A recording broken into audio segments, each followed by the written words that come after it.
that they have and they talk about every single day is crime.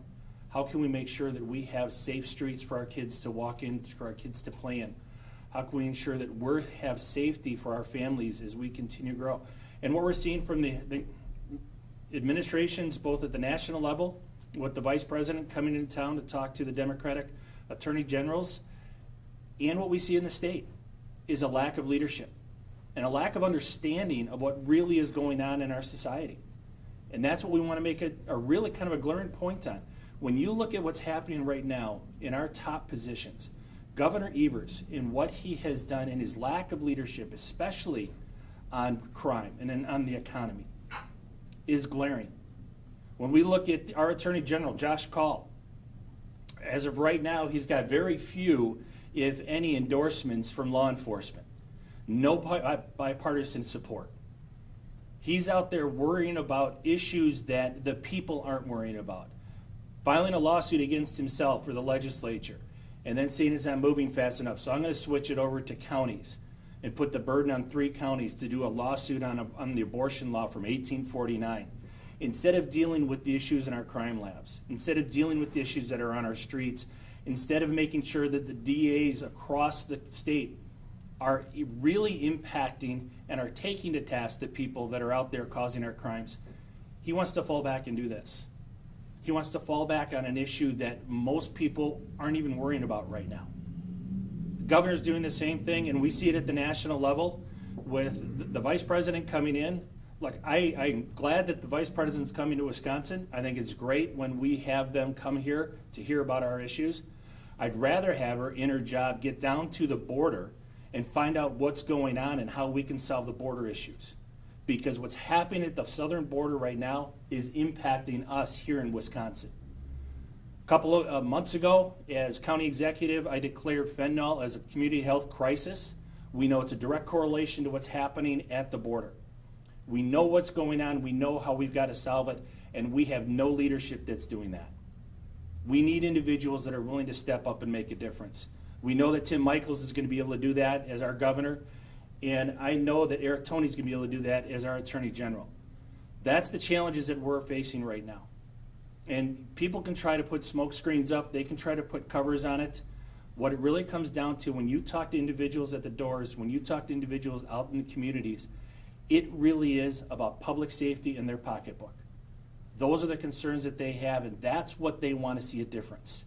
We haven't seen it in 4 years under Tony Evers. We haven't seen it under 4 years of reducing the crime in Wisconsin under the top cop, Josh Call. We need to make a change. We need to make a difference. And so we're here just to make sure that people realize there is opportunities that are out there. The community that we're in right now, the Hispanic community, has been incredibly receptive. We've increased our output and capabilities with our team here, and we've increased the input that we're receiving from the Hispanic community. And these are people that are passionate about their families, they're passionate about their community, and they want to make sure it's safe and it's economically strong for their families to continue. And that's what we're going to continue to strive for. But when it really comes down to crime, we need a top cop who is going to make a difference. We need someone who has a proven track record that they can get the job done. And as DA, Eric Toney has done that. And I think this is the greatest individual that we have right now who can turn our state around when it comes to the crime, understands what has to be done, and can work across the aisle. You've got bipartisan support from sheriffs and from DAs. He can work to make sure that we get the job done. We hold people accountable that need to be held accountable, and we get the job going the way it should. With that, Eric, I'll turn it over to you. Thank you. Well, Chairman Farrow said a lot of, I think, important comments on what we're seeing here in Wisconsin, and crime is out of control.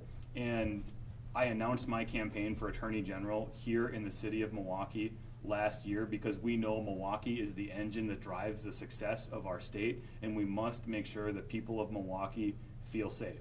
The reality is we're on pace for a 3rd straight murder record, and the homicide clearance rate is at about 56% because the Milwaukee police don't have enough officers to be able to investigate these crimes, And unfortunately, we saw a proposed budget that actually has less police officers than the year before, just like the previous budget. So as we see increased violent crime and a drug epidemic, the Milwaukee police are having less officers to be able to investigate the most serious of crimes, and we need to make sure they have the officers available and the investigators to hold those accountable that are committing these violent crimes. And we have a drug epidemic in our country and here in Wisconsin with fentanyl killing kids in our streets, destroying families, and ravaging our communities. Just this week, we filed another fentanyl homicide case in Fond du Lac County, and we are filing these across the state as kids are dying. And our southern border, that border crisis is literally in our streets here in Wisconsin, and I see this as I travel Wisconsin. I visited 67 counties, and I have parents come up to me and talk to me about how they've lost their child to fentanyl poisoning and death. And I've sat across from too many parents that have had to bury their child, and we must gain control of the southern border to protect our families and our communities here in Wisconsin, because the facts speak for themselves. The record number of fentanyl that is being seized at our border with the quantity of pills, we're even seeing rainbow colored pills. We're seeing fentanyl laced in cocaine. We're seeing it in methamphetamine. We're seeing it in marijuana. And why are we seeing fentanyl? It used to be heroin. We rarely in Fond du Lac County are even seeing a heroin overdose, let alone heroin, because it's cheaper for the cartels to manufacture, produce fentanyl, and send it to us here in America than it is to grow heroin. And we have to gain control of the border. And as we've heard Kamala Harris call the border czar, our vice president, what has she done to address this issue to keep our families and our communities safe? I mean, Joe Biden was recently here, our president, in Milwaukee on Labor Day, and our Attorney General Josh Kaul was too ashamed to even stand with him when he was in Milwaukee that same day. And so the question is, will Josh Kaul be too ashamed to stand with our vice president today? Is he going to talk with our vice president about the border crisis and demand action? Because I'll tell you, as somebody that's prosecuted enough of these cases and sat with victims, fentanyl doesn't discriminate based on wealth, based on gender, based on race. It affects everybody across our state, and it does not discriminate. And we've buried too many of our children, and we need leadership that is going to help address this issue at the federal level and here at the state level, because as we've seen the lack of police resources, the number of officers going down here in Milwaukee, our Attorney General Josh Kaul has done the same thing. Some people talk about defunding the police. Josh Kaul has just done it with DCI, one of the top law enforcement agencies here in Wisconsin that he's in charge of. And these numbers come from the director of DCI, Tina Virgil, at the Badger State Sheriff's Conference earlier this year, that only 88 out of 113 of those positions were filled. 88 out of 113. Now, I believe that's about an 18% decrease. The number of prosecutors Josh Kaul has left unfilled is probably between 20 and 30% at various times earlier this year and last year. And what Josh Kaul would probably say is, well, it's the legislature's fault. Well, he's attempting to balance his budget at the expense of public safety and mismanaged our crime labs compared to Brad Schimmel. Josh Kaul is taking in thousands of less items, testing thousands of less items, and he's taking longer to do it in most categories, including DNA. And that data comes directly from the crime lab report that Josh Kaul released earlier this year, trying to bury that failure over Easter weekend. And PolitiFact rated that statement 100% true. We need leaders that are going to make public safety the top priority here in Wisconsin and not just give it lip service like we see Josh Kaul do, like we see Tony Evers doing. I mean, I just saw the press release the governor sent out today. $2 million was given to the Milwaukee police. That's it. During historic violence.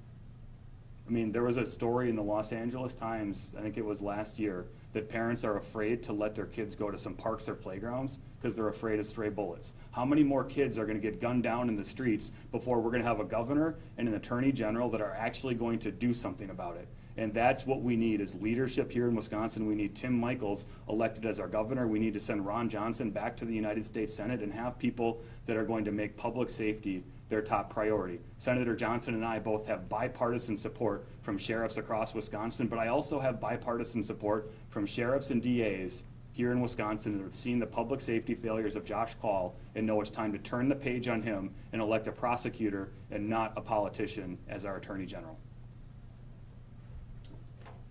So we're happy to take some questions on these topics if anyone has any. Mayor Cavalier Johnson has said if you're serious about stopping crime in Milwaukee, you need to lobby your own party to increase shared revenue here in the city.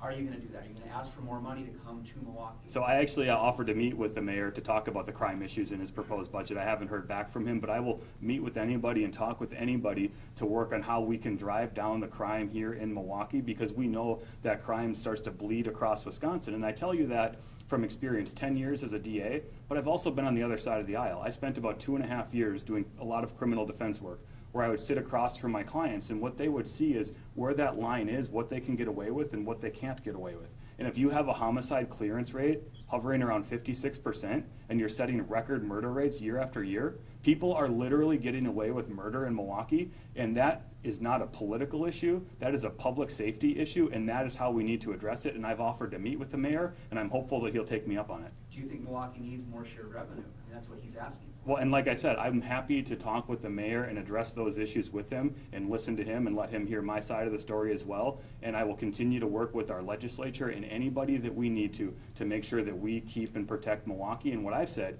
we need to give our Attorney General original prosecution authority here in Milwaukee County so we can help take on the crime that the DA's office is unable or unwilling to prosecute, which will mean more prosecutors and more DCI agents at our Department of Justice to augment what is happening here in Milwaukee to make sure the DA's office, Milwaukee Police, and other agencies in this county are supported.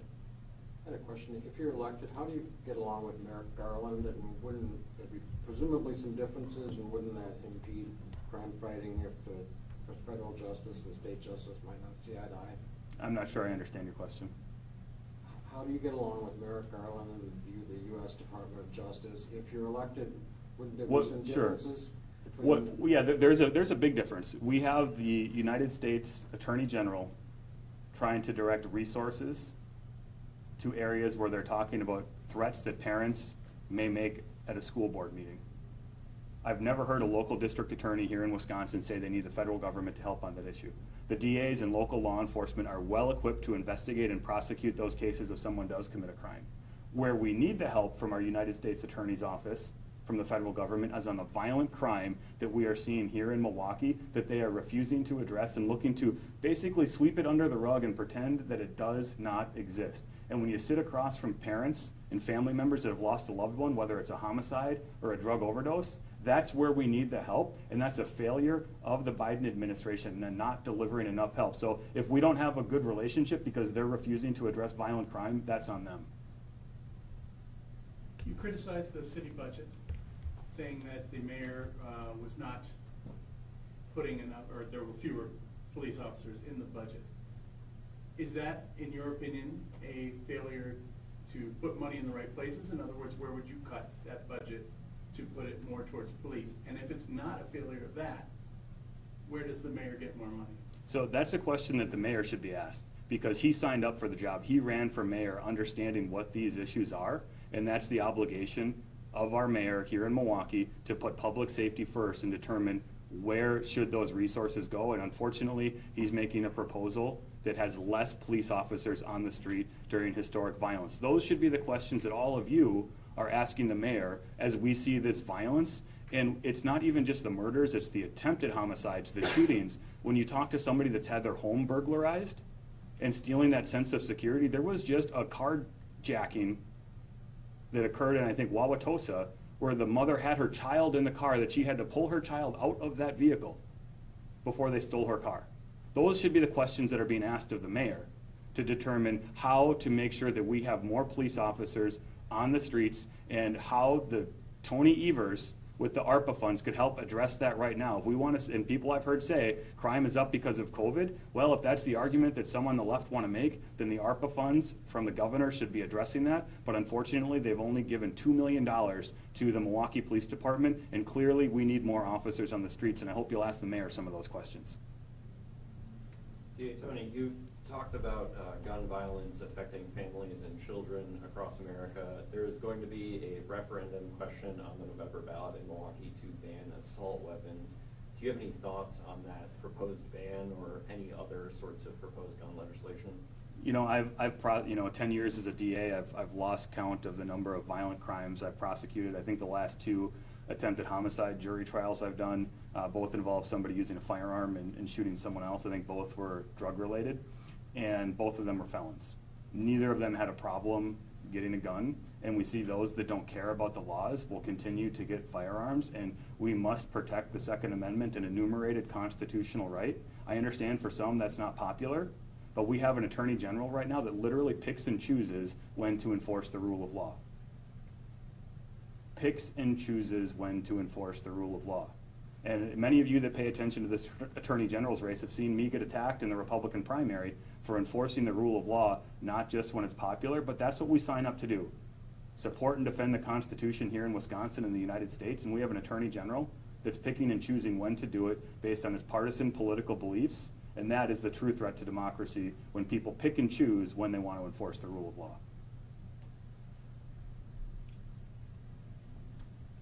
All right, thank you all for coming.